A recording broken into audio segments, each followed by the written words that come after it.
আসসালামু আলাইকুম। আজকে আপনাদের তৈরি করে দেখাবো ডিম সবজির পরোটা। সকালের নাস্তায় বাচ্চাদের টিফিনে বানিয়ে দিতে পারেন। চলুন দেখে নেই এর প্রস্তুত প্রণালী। প্রথমে একটা বাটিতে 3টি ডিম ভেঙে নিয়ে নেব।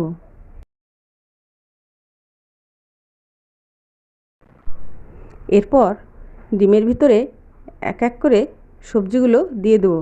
প্রথমে কুচি কুচি করে কেটে রাখা আলু, তারপরে ক্যাপসিকাম, এরপর গাজর,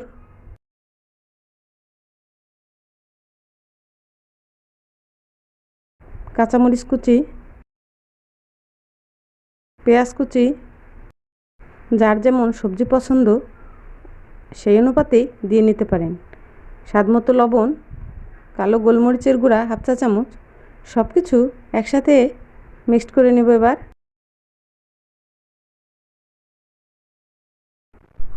এটা মিশানো হয়ে গেলে একটা সাইডে রেখে দেব। এখন পরোটার জন্য একটা ডো তৈরি করে নেব। নর্মালি যেভাবে আমরা পরোটা বানাই, আমি এখানে 2 কাপ ময়দা গরম পানি দিয়ে সিদ্ধ করে ডোটা তৈরি করে নিয়েছি। আপনারা চাইলে আটাও ব্যবহার করতে পারেন, তবে ময়দা দিয়ে পরোটাটা বানালে খেতেও মজা হয়, দেখতেও ভালো লাগে। মেখে রাখা ময়দার ডোটা থেকে রুটির আকারে লেচিগুলো কেটে নেব। লেচিগুলো আপনারা হাত দিয়েও করে নিতে পারেন। আমার লেচিগুলো কাটা হয়ে গিয়েছে। ওখান থেকে একটা লেচি নিয়ে এভাবে গোল করে নেব।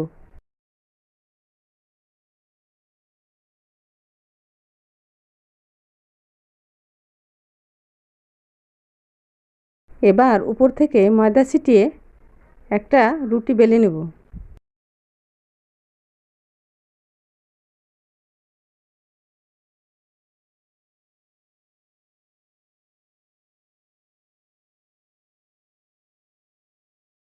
এভাবেই গোল পাতলা একটা রুটি বানিয়ে নেব।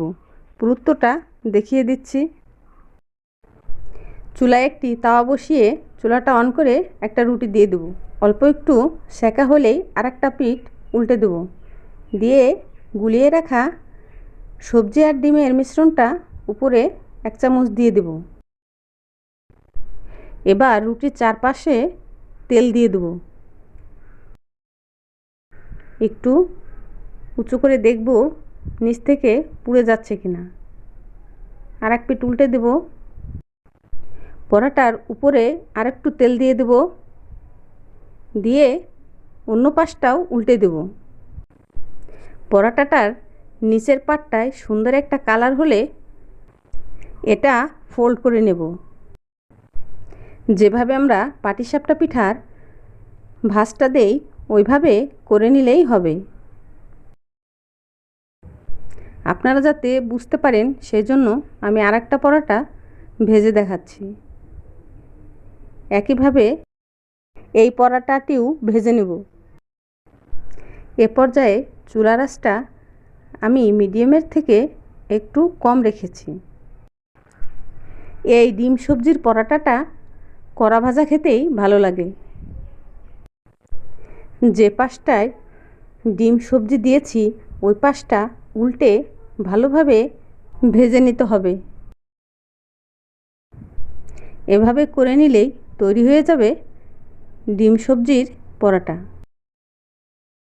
আমার মতো করে বাসায় একবার ট্রাই করতে পারেন।